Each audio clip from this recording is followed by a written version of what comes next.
नमस्कार मित्रों, आपका स्वागत है न्यूराइज क्लासेस पर। जैसा कि आप लोग जान ही रहे होंगे, पॉलिटी पे प्रीवियस ईयर के क्वेश्चन कराए जा रहे हैं। तो आज हम बात करेंगे शासन प्रणाली पे और राष्ट्रीय प्रतीक से जो भी प्रीवियस ईयर के क्वेश्चन पूछेंगे उन पर चर्चा करेंगे और आगामी परीक्षाओं में किस तरीके से प्रश्न बनाए जा सकते हैं उस पर भी चर्चा करेंगे। अगर आपने इससे पहले की वीडियो नहीं देखी तो आप चैनल पर जाके देख सकते हैं। आइए बात करते हैं। यहाँ पर पहला प्रश्न पूछा गया था यूपी विशेष 2008 में। प्रश्न पूछा गया था निम्नलिखित में से कौन सा राज्य का सबसे महत्वपूर्ण तत्व है। यहाँ पे बताना है जो राज्य है सबसे महत्वपूर्ण तत्व कौन सा है। यहाँ पे ध्वज दिया है, राजधानी दिया है, संप्रभुता दिया है और शासनाध्यक्ष दिया है। तो ये सबसे महत्वपूर्ण तत्व जो है वो कौन सा है, संप्रभुता है, याद रखिएगा। तो यहाँ पे ऑप्शन नंबर जो होगा वो थर्ड वाला सही हो जाएगा। आगे बात करते हैं अगले प्रश्न की। तो अगला प्रश्न दिया है भारतीय राजनीतिक व्यवस्था में निम्न में से कौन सर्वोच्च है। तो यहाँ पे बताना है जो राजनीतिक व्यवस्था बनी है भारतीय की, तो यहाँ पे ये बताना है कि सबसे महत्वपूर्ण तत्व या उसमें से सबसे सर्वोच्च कौन सा है। तो यूपी विशेष 2013 में, बीपीएससी 2001 में प्रश्न पूछा गया था। तो यहाँ पे दिया है सर्वोच्च न्यायालय दिया है, संविधान दिया है, संसद दिया है और धर्म दिया है। तो धर्म तो आप हटा दीजिए, धर्म तो ये भारतीय संविधान में ही लिखा है धर्मनिरपेक्ष, तो धर्म तो हो नहीं सकता है। संसद का काम क्या होता है, कानून बनाना, तो इसे भी नहीं हो सकता है। तो ये जो होगा इसका जो राइट आंसर होगा वो आंसर नंबर 2 वाला होगा, संविधान। न्यायालय का काम क्या होता है, जो है कानून को लागू करना। इसका राइट आंसर जो हो जाएगा वो आंसर नंबर 2 वाला होगा। संविधान जो है वो सबसे सर्वोच्च है, याद रखिए। हर देश का अलग अलग अपना सर्वोच्च होता है। किसी की पार्लियामेंट सर्वोच्च होती है, किसी का संविधान सर्वोच्च होता है, किसी की संसद सर्वोच्च होती है। अपने यहाँ जो है वो संविधान सर्वोच्च है। आगे बात करते हैं अगले प्रश्न की। तो अगला प्रश्न दिया है यहाँ पे भारतीय संविधान में किस प्रकार के शासन प्रणाली की व्यवस्था की गई। यूपी विशेष 1990 में, 2010 में पूछा गया था। तो यहाँ पे बताना है कि किस प्रकार की जो है शासन व्यवस्था की गई है। तो इसका जो राइट आंसर हो जाएगा वो आंसर नंबर 3 वाला होगा, संसदात्मक व्यवस्था की गई है, याद रखिएगा। और इसका जो संसद का जो है किस पे नियंत्रण होता है, तो कार्यपालिका पे नियंत्रण होता है। जो संसद, देखिए जब संसद कानून मतलब विधेयक पास करती है तो कार्यपालिका का प्रमुख कौन होता है, प्रेसिडेंट होता है। प्रेसिडेंट जब अनुमोदन देता है तो कानून बन जाता है, तो वो शासन व्यवस्था में आता है। अब शासन व्यवस्था जो संसद होती है वो किस पे नियंत्रण रखती है, कार्यपालिका पे, याद रखिएगा। तो ये महत्वपूर्ण बन जाता है। इसका जो राइट आंसर हो जाएगा वो आंसर नंबर 3 वाला हो जाएगा। आगे बात करते हैं अगले प्रश्न की। तो अगला प्रश्न दिया है सर्वप्रथम संस्थात्मक सरकार किस देश में आरंभ की गई। तो ये यूपी विशेष 2006 में, एमपी विशेष 2018 में पूछा गया। तो सबसे पहले अगर ये व्यवस्था देखी जाए तो सबसे पहले कहाँ देखी गई, तो ब्रिटेन में देखी गई, ग्रेट ब्रिटेन में, यूके में देखी गई ये व्यवस्था। फिर अपने भारत में यही व्यवस्था है कि जो संसद है वो मतलब कानून बनाएगी, वो कार्यपालिका में जाएगा, कार्यपालिका जो अनुमोदन देगी तब उसको शासन व्यवस्था में लाया जाता है। तो इस तरीके से प्रक्रिया ब्रिटेन में भी पाई गई, सबसे पहले वहीं मिली है। आगे बात करते हैं निम्नलिखित में से कौन सी भारतीय संविधान की विशेषता नहीं है। यहाँ पे प्रश्न नहीं पूछा है, प्रश्न को भी बड़े ध्यान से पढ़िएगा। यूपी से 2015 में प्रश्न पूछा गया था। तो व्यवस्था नहीं है भारतीय संविधान में, वो कौन सी नहीं है, तो अध्यक्षात्मक सरकार नहीं है, ऑप्शन नंबर 1 वाला सही हो जाएगा।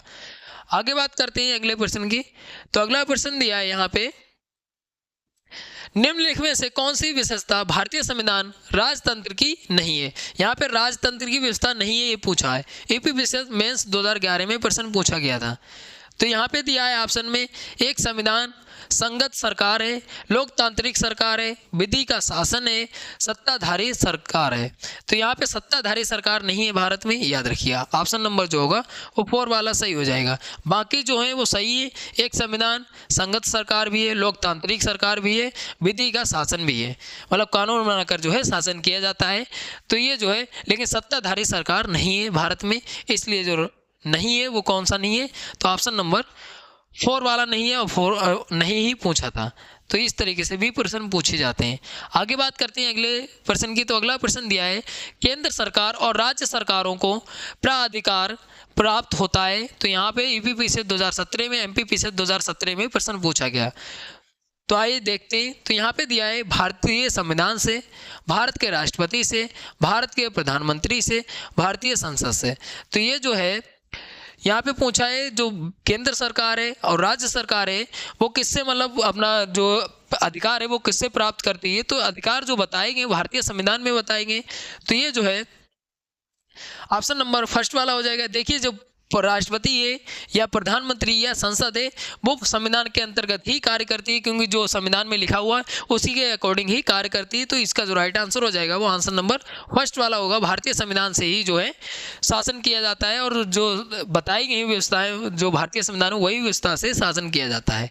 अगले प्रश्न की बात करता हूँ तो अगला प्रश्न दिया है राज्य हर जगह ये अंतराल शायद ही कोई छोड़ता है, ये वक्तव्य किस धारणा की व्याख्या करता है।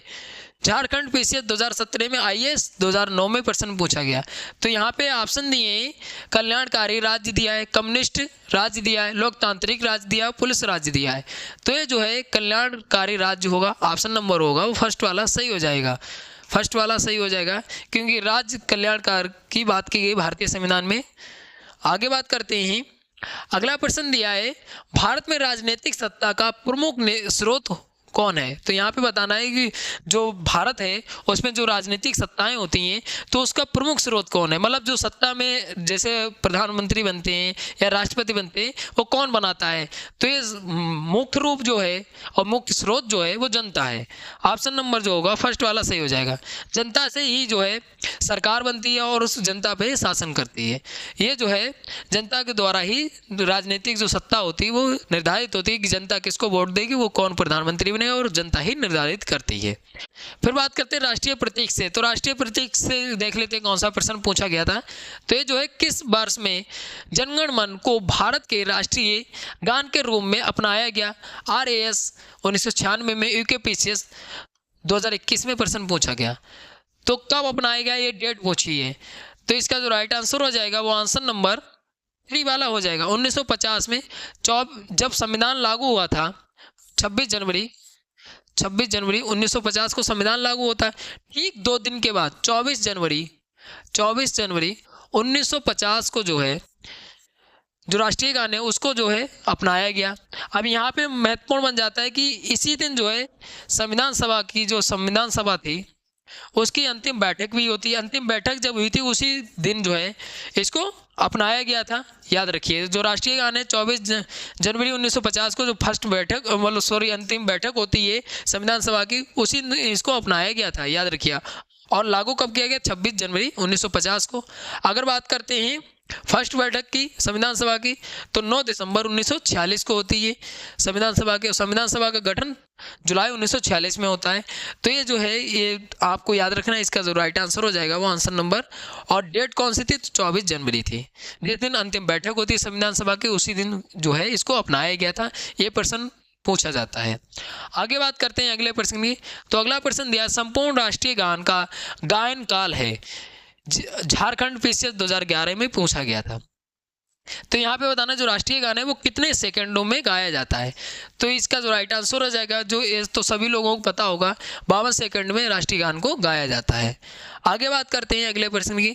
तो अगला प्रश्न दिया है भारत शासन द्वारा राजकीय चिन्ह कब से अंगीकृत किया गया।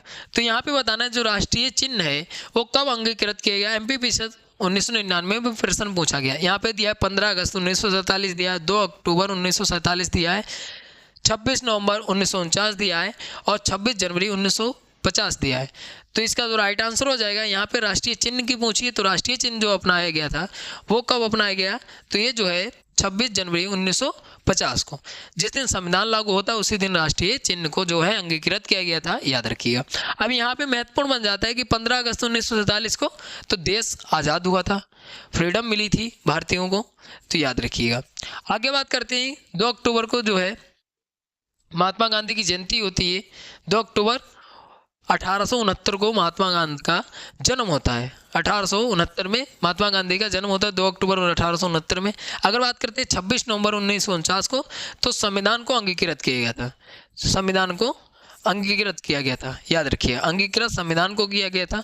अब यहाँ पे राष्ट्रीय चिन्ह पूछा था, तो इसका जो राइट आंसर हो जाएगा वो आंसर नंबर 4 हो जाएगा। तो इस तरीके से आप ये प्रश्न पूछा गया था और ये 100 में 100% प्रश्न पूछे जरूर जाते हैं। आगे बात करते हैं अगले प्रश्न की। तो अगला प्रश्न दिया, भारत के संविधान सभा ने राष्ट्रीय ध्वज को सर्वप्रथम कब स्वीकार किया। यहाँ पे देखिए अभी क्या पूछा था, राष्ट्रीय चिन्ह को पूछा गया था। अब यहाँ पे जो है पूछा गया राष्ट्रीय ध्वज, जो राष्ट्रीय ध्वज है तिरंगा, उसको जो है कब स्वीकार किया संविधान सभा ने। अब यहाँ पे दिया है 22 जुलाई 1947 दिया है, 23 जुलाई 1947 दिया है, 25 जुलाई 1947 दिया है, 15 अगस्त 1947 दिया है। तो इसमें जो है राष्ट्रीय ध्वज की जब बात आती है तो 22 जुलाई 1947 आपको लगाना है। ये देख लीजिए यूपी पीसीएस 1990 में, 2020 में, झारखंड पीसीएस 2021 में प्रश्न पूछा गया था। अब बात करते हैं यहाँ पे जब राष्ट्रीय ध्वज की बात आई है तो इसमें जो है 3 कलर हैं, याद रखिए 3 कलर बने हुए हैं। कौन कौन से, तो जो है केसरिया है और सफ़ेद है और ग्रीन है, मतलब हरा है। तो ये प्रश्न पूछा जाता है कि 22 जुलाई 1947 को जो है राष्ट्रीय ध्वज को स्वीकार किया गया था संविधान सभा द्वारा। अब यहाँ पे संविधान सभा की बात है तो थोड़ी सी संविधान सभा के बारे में चर्चा कर लेते हैं। अब संविधान सभा का अगर गठन की बात करें तो गठन होता है संविधान सभा का कब किया गया, तो गठन किया गया 1946 में गठन होता है। फिर अगर बात करें संविधान सभा की प्रथम बैठक 9 दिसंबर 1946 को होती है, 9 दिसंबर 1946 को होती है। फिर अगर बात करें ठीक 2 दिन के बाद 11 दिसंबर को जो है डॉक्टर राजेंद्र प्रसाद को अध्यक्ष चुना गया। फिर उसके बाद बात करें ठीक 4 दिन के बाद 13 दिसंबर 1946 को उद्देश्य प्रस्ताव पेश किया गया, उद्देश्य प्रस्ताव पेश किया गया। अब उद्देश्य प्रस्ताव की बात करते हैं तो उद्देश्य प्रस्ताव जो है किसने पेश किया, तो जवाहरलाल नेहरू ने पेश किया, जवाहरलाल नेहरू ने, याद रखिएगा। अब जवाहरलाल नेहरू ने जो उद्देश्य प्रस्ताव पेश किया था उसी का नाम परिवर्तित करके जो है 1947 में क्या कर दिया गया, प्रस्तावना उद्देश्य का नाम रखा गया। अब यहाँ पे अगर बात करते हैं संविधान सभा की तो संविधान सभा में टोटल अध्यक्ष कितने, मतलब टोटल सदस्य कितने थे, तो 389 सदस्य थे, जिसमें से 15 जो थी 15 महिलाएं थीं। तो यह महिलाओं वाला भी प्रश्न पूछा जाता है, महिलाएं भी थीं, 15 महिलाएं भी थीं इसमें, याद रखिएगा वीमेन। तो ये प्रश्न भी पूछा जाता है संविधान सभा में कितने सदस्य थे, तो ये भी प्रश्न काफ़ी बार परीक्षाओं में पूछा गया है। तो ये संविधान सभा के बारे में था। और अंतिम बैठक अगर बात कर लें संविधान सभा की तो अंतिम बैठक होती है, कब होती है अंतिम बैठक, तो ये होती है 24 जनवरी 1950 को अंतिम बैठक होती है। और संविधान सभा द्वारा अंगीकृत संविधान को कब किया गया, तो 26 नवंबर 1949 को अंगीकृत किया गया। और लागू कब किया गया, तो लागू जो किया गया है वो कब किया गया, तो लागू 26 जनवरी 1950 को किया गया। तो ये कुछ बेसिक सी चीज़ें हैं, ये आपको याद रखेंगे, जब आप बार बार रिपीट करेंगे तो याद हो जाएंगे आपको। आगे बात करते हैं अगले प्रश्न की। तो अगला प्रश्न दिया है भारतीय राष्ट्रीय ध्वज में चक्र किसका प्रतीक है। यूकेपीसीएस 2004 में 2010 में प्रश्न पूछा गया था। तो यहाँ पे बताना है जो चक्र है वो किसका प्रतीक है, स्वतंत्रता का, न्याय का, समानता का, भाईचारे का। तो ये जो है न्याय का प्रतीक है, ऑप्शन नंबर जो होगा वो 2 वाला सही हो जाएगा। आगे बात करते हैं अगले प्रश्न की। तो अगला प्रश्न दिया है भारत का राष्ट्रीय पशु है। चंडीगढ़ पीसीएस 2005 में, यूके पीसीएस में पूछा गया था 2003 में, 2007 में। तो यहाँ पे राष्ट्रीय पशु बताना है। तो राष्ट्रीय पशु जो है वो वाघ है, ऑप्शन नंबर जो होगा 3 वाला होगा। अगर पुष्प की बात करें तो पुष्प कौन सा है, तो कमल है। पुष्प कौन सा है, तो कमल है। पक्षी की बात करें राष्ट्रीय पक्षी की तो क्या है, तो मोर है। तो ये पूछा जाता है, याद रखिएगा। आगे बात करते हैं अगले प्रश्न की। तो अगले प्रश्न की बात करूँ तो अगला प्रश्न दिया है राष्ट्रीय पंचांग के संबंध में कौन से कथन सही हैं। तो यहाँ पे यूपी पीसीएस 2019 में प्रश्न पूछा गया था, जो राष्ट्रीय पंचांग है उसके संबंध में कौन से कथन जो है वो सही है। यहाँ पे 2 कथन दिए हुए, तो देख लेते हैं। तो यहाँ पे पहला कथन दिया भारतीय राष्ट्रीय पंचांग विक्रम संवत पर आधारित है। तो यहाँ पे पहला कथन दिया। दूसरा कथन दिया है राष्ट्रीय पंचांग को 26 जनवरी 1950 को अपनाया गया। तो यहाँ पे राइट आंसर बताना है, यहाँ पे कथन जो है वो सही बताने हैं। तो यहाँ पे दोनों कथन जो है वो गलत हैं, क्योंकि जो भारतीय राष्ट्रीय पंचांग है वो विक्रम संवत पर नहीं बल्कि शक संवत पर आधारित है, शक संवत पर आधारित है। तो ये कथन जो है पहला गलत हो जाता है। तो पहला जब गलत हो जाता है तो ऑप्शन नंबर सी भी नहीं होगा, ऑप्शन नंबर ए भी नहीं होगा। अब राष्ट्रीय पंचांग जो है वो अपनाया कब गया, तो अपनाया गया 22 मार्च 1957 में अपनाया गया।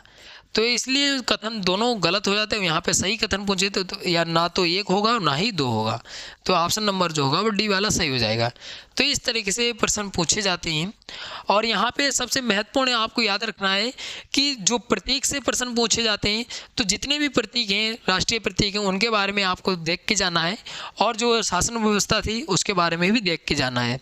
जैसे आपको जो भारत सरकार का स्ट्रक्चर है, मैंने बहुत सारी वीडियो बना रखी है, उसमें भारत सरकार का स्ट्रक्चर बाकायदा डिस्कस किया है। अगर भारत सरकार की स्ट्रक्चर की बात करें तो आइए थोड़ा सा समझ लेते हैं, क्योंकि यहाँ पे प्रश्न पूछा जाता है। अगर भारत सरकार की बात करें तो भारत सरकार जो है, भारत सरकार के कितने अंग हैं, तो भारत सरकार के जो अंग हैं वो 3 अंग हैं। कितने अंग हैं, तो भारत सरकार के 3 अंग हैं।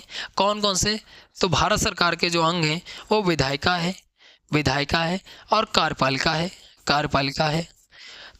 है और न्यायपालिका है। अब यहाँ पे न्यायपालिका है, तो विधायिका में क्या चीज़ें आती हैं, तो विधायिका में राज्यसभा आती है और लोकसभा आती है। ठीक है, ये संसद का बात चल रहा है। ठीक है, अब यहाँ पे अनुच्छेद बात करें तो इसका अनुच्छेद जो संबंधित है, देखिए अनुच्छेद जो है विधायिका का वो कौन सा संबंधित है, तो अनुच्छेद है 79 से 122 तक अनुच्छेद, इसमें इसकी बात की गई, लोकसभा राज्यसभा के बारे में बात की गई। अगर कार्यपालिका की बात करें तो कार्यपालिका जो है इसमें 3 चीज़ें आती हैं। कौन कौन सी, तो 3 चीज़ें कौन सी आती हैं, एक तो प्रेसिडेंट आता है, एक वाइस प्रेसिडेंट आता है, एक मंत्री परिषद आती है। तो मंत्री परिषद आती है। अब यहाँ पे इसका उल्लेख भारतीय संविधान में कहाँ तक किया गया है, तो कार्यपालिका का उल्लेख मिलता है भारतीय संविधान में, वो 52 से 78 तक मिलता है, 52 से 78 तक मिलता है। अगर न्यायपालिका की बात करें तो न्यायपालिका का उल्लेख भारतीय संविधान में जो है कहाँ से कहाँ तक मिलता है, तो भारतीय संविधान में उल्लेख मिलता है अनुच्छेद 124 से लेकर और अनुच्छेद 147 तक इसका उल्लेख मिलता है। इसमें जो है आते हैं सुप्रीम कोर्ट आता है, हाई कोर्ट आता है और डिस्ट्रिक्ट न्यायालय आते हैं। ठीक है, तो ये भारत सरकार का स्ट्रक्चर है। अब यहाँ पे बात करें कि जो है इसका भाग कौन सा संबंधित, तो भाग जो है वो 5 संबंधित है। अगर विधायिका की बात करें तो विधायिका का भाग 5 जो अध्याय 2 है उसमें मिलता है इसका उल्लेख। तो ये है भारत सरकार का स्ट्रक्चर है, यहीं से सब चीज़ें चलती हैं, याद रखिएगा। यहाँ पे कौन कौन सी चीज़ें आती हैं तो ये महत्वपूर्ण बन जाता है। यहाँ पे उल्लेख कभी कभी भारत सरकार के जो अंग हैं वो भी पूछ लिए जाते हैं, या पूछ लिया जाता है कार्यपालिका का उल्लेख भारतीय संविधान में कहाँ पर मिलता है, या न्यायपालिका का या विधायिका का। तो इस तरीके से प्रश्न पूछे जाते हैं। तो यहाँ पर जितने भी शासन व्यवस्था से लेकर और जो राष्ट्रीय प्रतीक थे यहाँ पर चर्चा किया, जो भी पूर्व की परीक्षाओं में प्रश्न पूछे गए थे। और यहाँ पर महत्वपूर्ण ये बन जाता है, आपको ऑथेंटिक कंटेंट मिलता है, और जितने भी प्रीवियस ईयर में क्वेश्चन पूछे जाते हैं टॉपिक वाइज यहाँ पे आपको चैनल पे मिल जाएंगे। यहाँ पे पिछली वीडियो भी अपलोड है और आगामी जो परीक्षाएं उसके लिए बहुत ही महत्वपूर्ण है। तो मिलते हैं अगली वीडियो में, तब तक के लिए धन्यवाद। अगर आपको इसकी PDF चाहिए तो नुराज टेलीग्राम चैनल से जुड़िए, आपको लिंक डिस्क्रिप्शन में मिल जाएगी, आप वहाँ से ज्वाइन कर सकते हैं। धन्यवाद।